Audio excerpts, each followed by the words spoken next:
Hey there, everybody. Welcome back to the channel. I'm checking in with you on this Wednesday, the 18th. Uh, so after yesterday, some people were ready to pop those champagne bottles that have been chilling. There were some predictions out there. I didn't get it. I wasn't getting it that, it would happen like on that day. We all know what we're referring to for entertainment purposes only.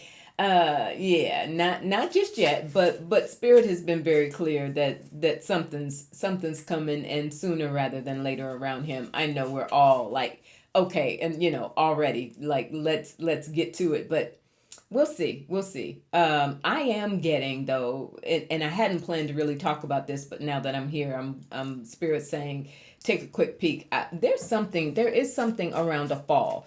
It's really interesting from a spiritual perspective. Many people say be careful what you really focus on, because you can actually attract it to you, even if it's something that you really don't want. And Trump's preoccupation with taking a fall, we see every time he gets off of Air Force One. I saw a clip, probably many of you did as well, where over the weekend, the Valentine's Day weekend, he gets off the plane and he's clutching that railing on one side, and he's got, now him and Melania do not hold hands, like whenever, why, right? But he was clutching her for dear life and had the railing on the other side, and it was just step by step by step. uh, what Spirit has said, what I have gotten more often than not regarding an actual transition out of here, and you know what I mean by that, again, entertainment purposes only and not wishing anything on anyone, is sort of something where he becomes just completely disabled and unable to function, essentially. Spirit. So let's talk about this for a moment. Or not really talk about it. I think we're just going to take a quick peek and see, is there a fall on the horizon? I could see that happening. Spirit. You know who I'm talking about with Frump. Is there going to be a fall? Five of Swords at the bottom of the deck. And the Chariot, I'm not going to ignore it. And the Fool, I never ignore. And the Ace at the bottom of the deck. And Justice. Woo! Okay. That's been happening a lot lately, and I'm not mad at it. Thank you, Spirit. Normally I flip the cards to get the reading, but lately when I shuffle, I get readings straight off the bottom of the deck. And if it makes sense, I don't ignore it. All right, especially if I see major arcana. Let's take a look at what we just got. This is in reference to whether we're going to see a fall occur. So Five of Swords came first. That is, of course, his concerns around that, the messaging that he's had, afraid to do that. He's been open about that. He's afraid of taking a tumble down those steps. Of course, he always makes the joke about Biden, when he talks about that, but it's deeper than that. So we've got the Chariot. This is the plane. I feel like this is the plane. This is the apparatus that he's on. Air Force One in particular, because that's one of the longest descents that he has to make. So that is it. He's really afraid of falling on the plane, and especially because he knows anytime he's going on or off of Air Force One, of course there's cameras. It's gonna be seen. There's the Fool off the cliff, right? That's how I'm seeing that. With the Ace of Swords,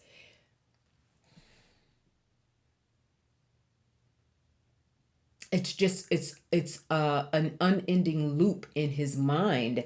And Justice, his balance, his physical balance, his balance is gone. We've seen him in many clips now, whatever's happening with him health wise, where he'll veer off. He has a trouble, like he can't walk in a straight line. Spirit, is this a fall? Are you showing? I know you're showing us the symptoms that he's having and the fear that he has. Will this actually culminate in a fall? Are we going to see sooner rather than later? Will we see Trump take a fall? The Emperor. All right, so I'm going to leave that there, you all. The Emperor. I think so. And what's interesting about it is it's almost as if it's a self fulfilling prophecy. He's talked about it again and again and again to the end that in combination, he's talking about it so much because his balance is off.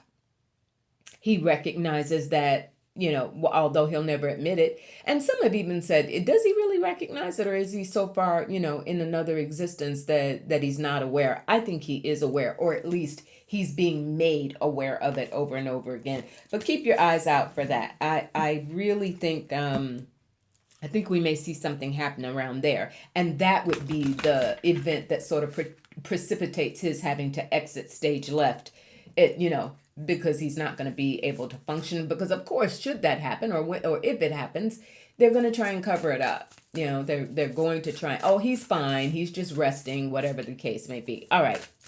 The topics that Spirit gave me to take a look at with you all today is war in Iran, or Iran.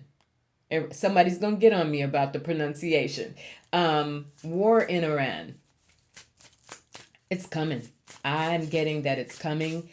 There's just too much buildup. We know that Bibi has really been in his ear, and just as he suckered Trump into those nuclear sites that there were arguments about last summer, whether or not, how effective it really was. They were like, oh, we wiped everything out. And then subsequent to that, we heard, maybe not so much.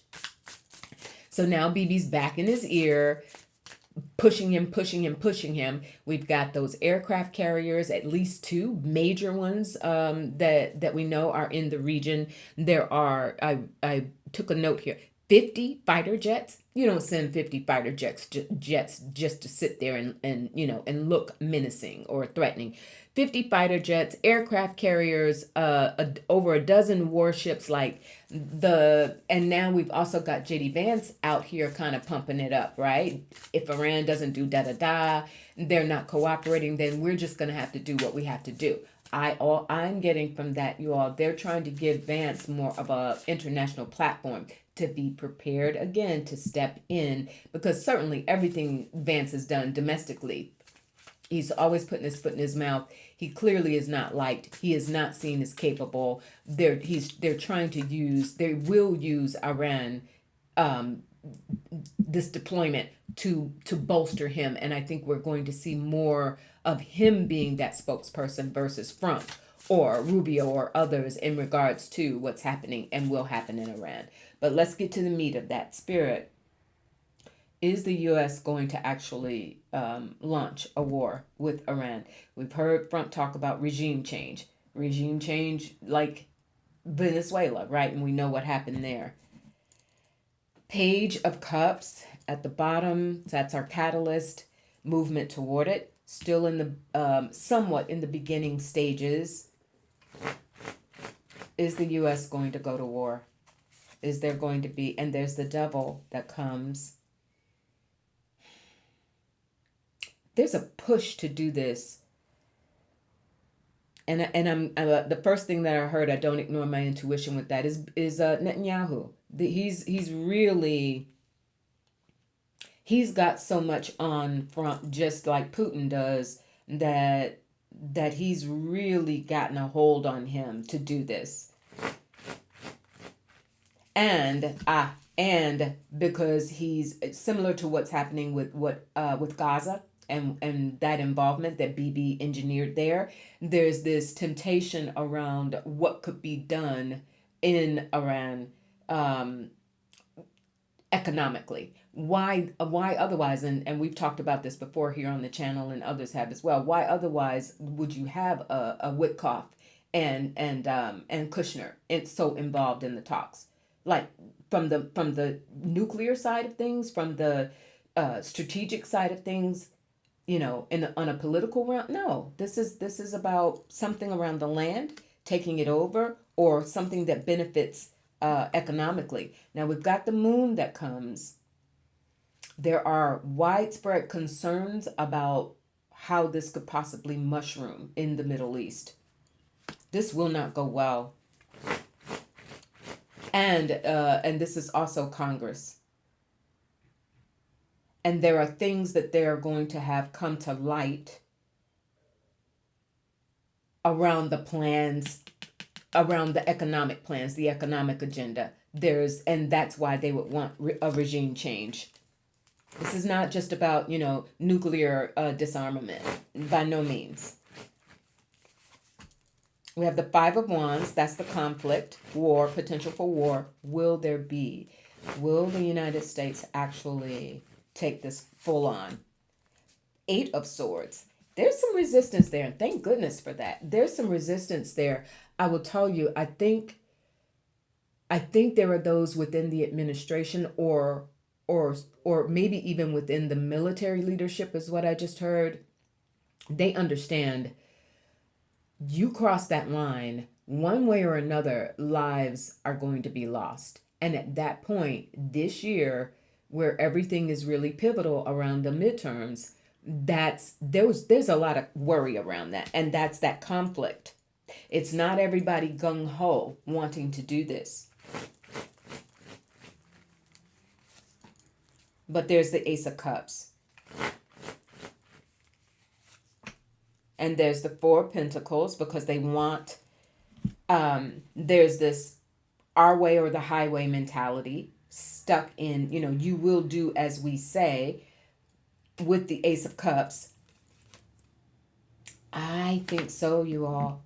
But I will tell you, there's some resistance here.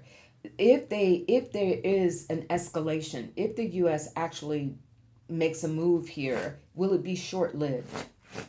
Is there going to be a backlash, and will it be short-lived? The High Priestess. And the Hangman. Two major arcana. So Spirit is speaking loudly. Hold your horses. Hold your horses.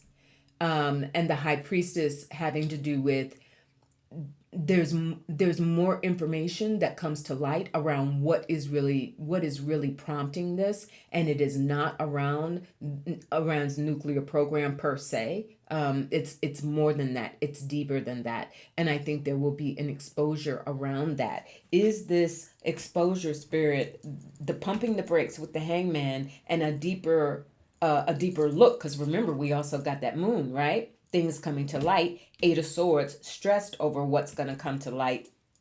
Is this because BB's got his designs on what he can do economically, perhaps in Iran, and pulling the U.S. into that? The Ten of Wands, biting off more than can be than we can chew.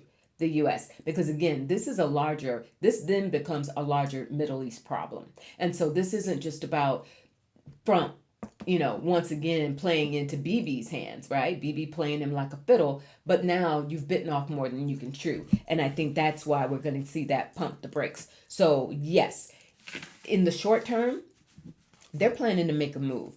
They're planning to make the move not just to militarily, not just to on the pretense or the pretext of national security and the nuclear arms situation, but there are designs on what can be done in Iran, and this is coming from BB's end. But you get Witkoff and Kushner and Trump in the mix, and of course, if there's if there's something transactional there, then they're all for it. But if they do that, or when they do that, there's a pushback that something's going to say, you got to hold your horses. The stakes are way too high, and that Ten of Wands, the U.S. could sustain. I want to say this the way I'm getting it. The U.S. could sustain a go in and hit hard, but a long term thing. That's when you start seeing the military leadership fracture. Not prepared for that. Not ready for that. Nor is the American public. Nor is his MAGA base ready for that. All right. So that's what I'm getting there, you all. It's a shame. It's a shame that he's allowing himself to be played to that extent by BB. But again, this isn't just BB. Spirit just corrected me. This is Kushner in his ear. This is Witkoff in his ear. This is wheel and deal and go get everything we can. And BB's got this plan. Let's do it. Regime change. Let's do it. Regime change. Not about the nuclear. All right. The other thing, what's his name? Les Wexner. The tycoon, the billionaire, who is, we understand, members of the House Oversight Committee today, Wednesday, are going to Ohio because of his age. I think he's like 88 years old. So they're going to go to Ohio to do could have a deposition with him around the Epstein files. We know now that he was quite the guy in terms of really helping to establish Epstein and really giving Epstein power and entree into becoming a part of and having this influence in this blackmail situation with the billionaires and rich men specifically. Here's what I'm wondering. I think this is supposed to be closed door. It's not public testimony. It's closed door, and because of his age, they're going to go to Ohio to do this. But here's what I'm wondering, you all. This is getting so thick with the exposure. We have already seen people lose their jobs, people having to resign, etc. That have been the woman from Goldman Sachs recently last week. And I think there's a lot more to come. Are we going to see people start to actually then get ready to start naming Trump? Because this is costing them their legacy, certainly their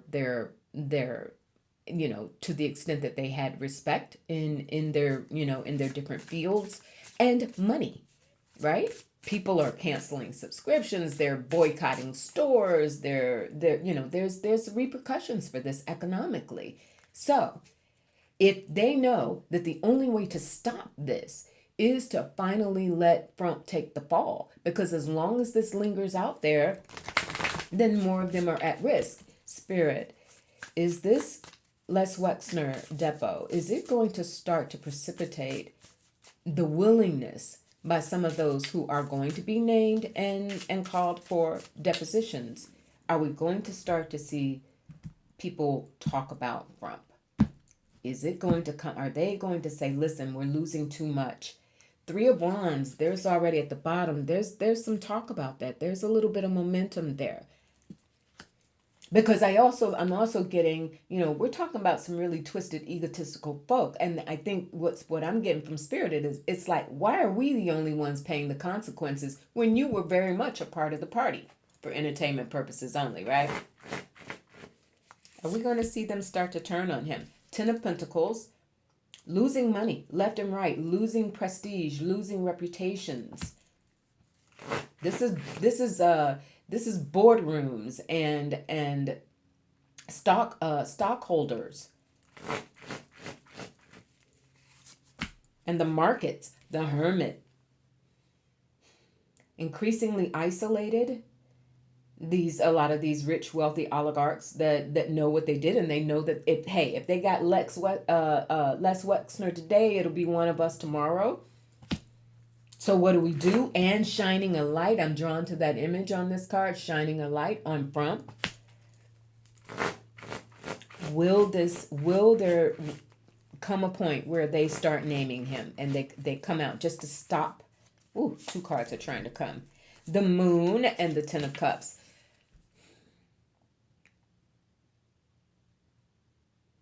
Not right away. It's almost like how much are they willing to take? And I'm getting, I think with the Ten of Cups, this is groups. It has to mushroom, it has to grow. I think what I'm getting from that is Wexner might be the tip of this iceberg, but as they continue, if Congress can continue, Massey, Khanna, and others, the Oversight Committee, if they can continue this momentum, and showing we're not going to let up. We're going to keep going until we get to the bottom of this, until people are held accountable, knowing all along that one of the primary people they want held accountable is Trump. That's what that's about.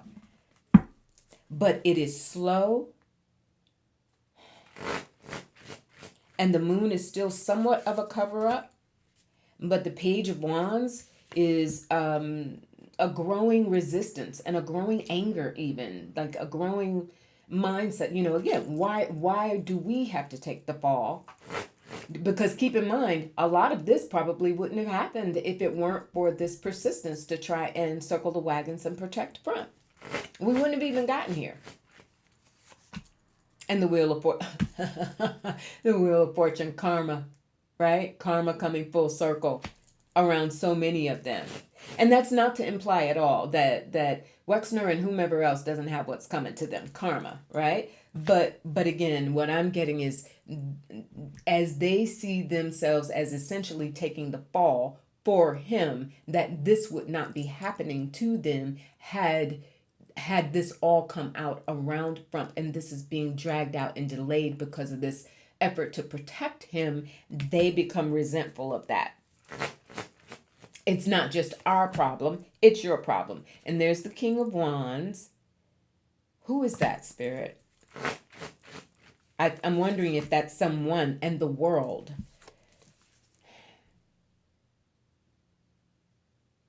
Ooh, this just took an interesting turn.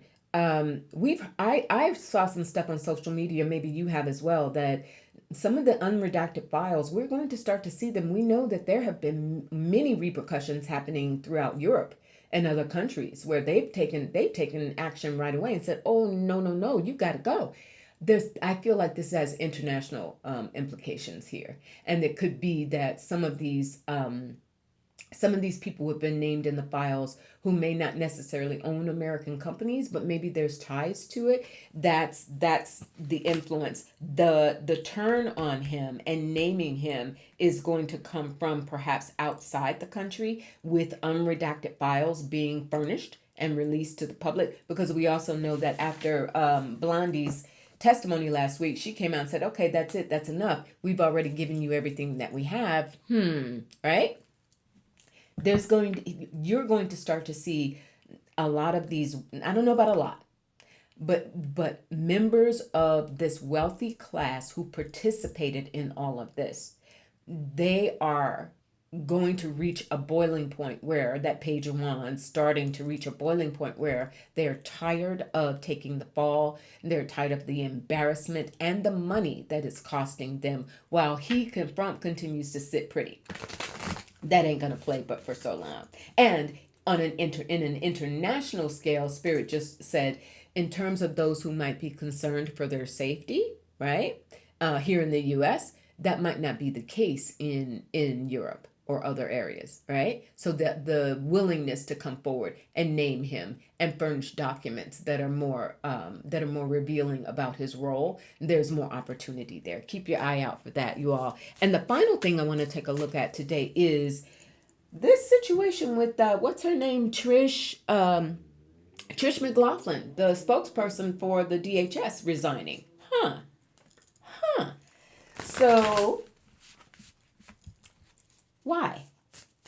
Like, she has been 10 toes down, all about it. She was one of the main people who behind Freddie, behind Renee Good, behind so many other horrific incidents, was coming out. Even though we know Kristi Noem did the same thing with 3 minutes after learning something. Oh, this person was a terrorist. Oh, they were trying to run over people with no evidence, and then not only no evidence, but then subsequent to those announcements being made publicly, you get videos where quite the opposite. You see that none of this was true. And McLaughlin was also a mouthpiece for that as the DHS spokesperson. Why? Why, Spirit? Why did they're telling me to go to the predictions deck? All right, I shall. No. They're saying the Kipper deck. All right, so I'm gonna go to the Kipperish deck on this one, because that it gives the tea. Let's go to the Kipper deck. Spirit. Trish McLaughlin, who suddenly resigned from the DHS, Department of Homeland Security. What's behind that? What's the truth? What was she either afraid of, fed up with, maybe afraid of future prosecution, accountability? What is it? Why did she resign? What is the truth? Why did Trish McLaughlin resign from the DHS? Unbothered. She needed to walk away. She'd had enough, so there was that part of it. What was being demanded of her to continue in the face of what clearly is being proven again, over and over again, untrue. And look, even on this card, like, peace out, I'm out, deuces. And that's what she did, essentially. Nobody saw it coming. Ooh, a thief and actual money.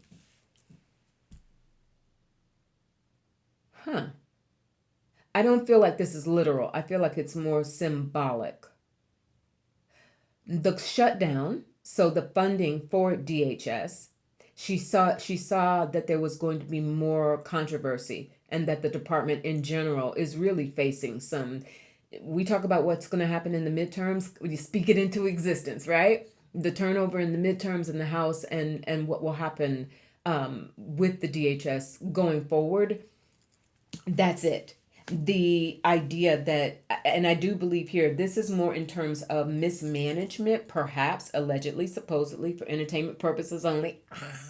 Uh, she knows, she sees that that was coming. McLaughlin knows at least the potential for it was coming. And the lack of funding, the dismantling of the agency, and I think increased calls for the agency to be, if not dismantled, certainly overhauled to a great extent. Awakening. Yeah, that's it. She saw the future. She read the tea leaves. She sees the future. She knows that the DHS is in serious trouble. It is not going to be gone. I was wondering, now I'm going to be just a little petty.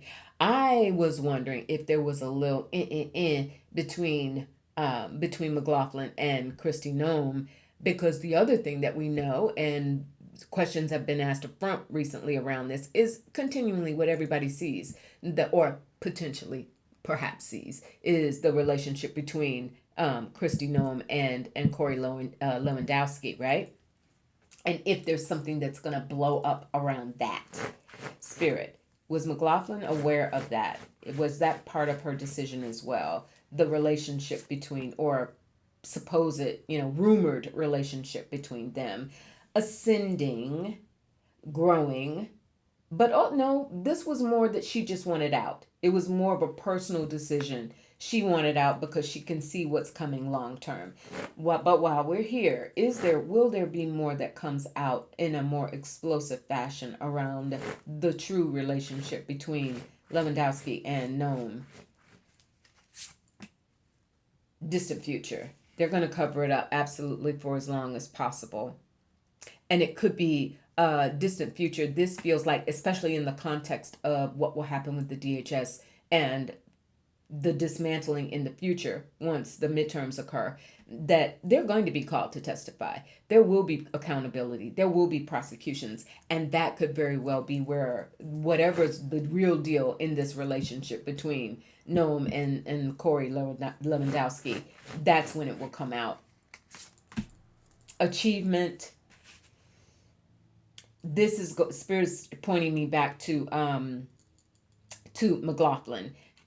She's trying to preserve her career. And that with the ascending, she sees the sinking ship, and she wants to preserve her career. She's thinking about her future moves. 2 cards just came out: expectation and faith. Yeah, she's already thinking about aligning herself, perhaps in an even higher capacity in a future administration, clearly conservative. So she's hitching her wagons to that. This was purely self-preservation. And on the petty tip, I don't think that, and the karmic masculine, yeah, she has faith that beyond this administration, there's still room for her. And she thinks that she proved herself, McLaughlin, she proved herself to be enough of a stalwart defender of the MAGA movement and this administration. Her, being a loyalist, that it's set her up nicely for the future. Yeah, okay. Do you, Trish? And in terms of what's really maybe going on with Noam and Lewandowski, don't see that happening right now. But lo and behold, when this gets to, starts to mushroom once after the midterms, because they are not through with her. And even if Spirit just said, even if the tide turns and Trump decides to let her go, not seeing that either right now. But if that were to happen, that will not prevent future accountability in a subsequent situation once the House turns over. That will not prevent that one way or another. She's got a lot to answer for. And of course, because of the role that Corey's played sitting right there with her, this blanket thing, firing somebody over a blanket, like it's just too much. And the thief with the money thing that we saw, again, it's mismanagement of money that we know has been rampant in this situation. So more on that to come. All right, you all. I hope it was helpful. I thank you for being here. I appreciate the hypes. Please do. I am working so hard trying to grow the channel and get get a larger audience because I love doing this work and I love the engagement and I'm passionate about it and I hope you feel that. And but you being here with me means all the difference. It really does. So thanks for your comments. Thanks for your likes. All of it makes a difference. And I will see you all in a couple of days. Chin up, right? We got to do it. Always know who you are. Don't let any of this ever make you doubt your value and the fact that the universe loves you and cares and supports all of us, and collectively it is bringing us all closer together, shoulders back, right, and sky above us, always heavens above us, earth beneath us, solid and supporting us, and soul within us. Never ever ever doubt that. All right, I'll see you in a couple of days. Be good. Bye.